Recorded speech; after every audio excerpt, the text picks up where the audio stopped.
در جریان چورابینی معرفتی نمایندگان پروکراتور شهر دوشنبه، ریاست وزارت کارهای داخلی جمهوری تاجیکستان در شهر دوشنبه، مسئولین سرریاست معارف شهر و ساختارهای مربوطه ناحیوی از جمله مقامات پروکراتور شرکت نمودند. در ملاقات با اشتراک رهبران مؤسسه تحصیلات میانه عمومی رقم 28 51 72 آموزگاران و خوانندگان صنف‌های 8 11 مؤسسه تحصیلات میانه عمومی نام برده وابسته به مسائل مربوط به همکاری طرفین مقامات حفظ حقوق معارف و عائله اندیشه‌رانی صورت گرفت. ضمن واخوری سردار شعبه نظارت اجرای قانون‌ها اوید به نابالغان و جوانان پروکراتور شهر دوشنبه اوید به سطح قانونشکنی در بین نورسان و جوانان با ذکر فکت و دلایل مشخص سخنرانی صورت گرفت. طبق اطلاع نام برده گرچند در نتیجه چوراندیشی همیشگی مقامات حفظ حقوق سطح جنایتکاری مخصوصا جنایتکاری اوباشی با استفاده از سلاح سرد در بین نابالغان و جوانان سال تا سال کاهش یافته استاده باشد هم ولی هنوز این قناعتمند کننده نبوده. بعضا نورسانی هستند که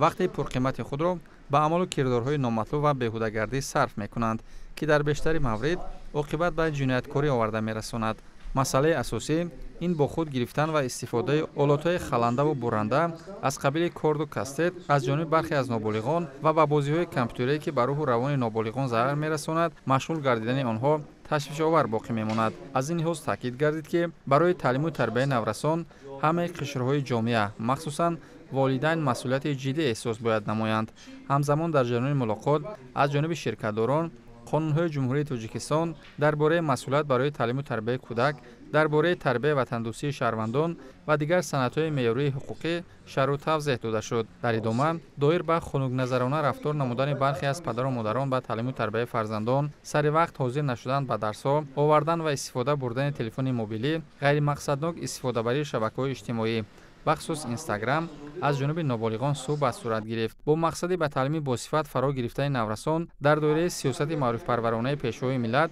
محترم امامعلی رحمان و دستگیری‌های پیوسته رئیس شهر دوشنبه محترم رستم امامعلی در پایتخت تمام شرایط‌های ضروری فراهم آورده شده است. در برابر غمخوری‌های دولت و حکومت جوانان و نورسان را می‌باید وقتی پرقیمت خود را غنیمت دانسته بیشتر به اندوختن علم و دانش مشغول شوند. خلاصه شد در انتهای چورابینی.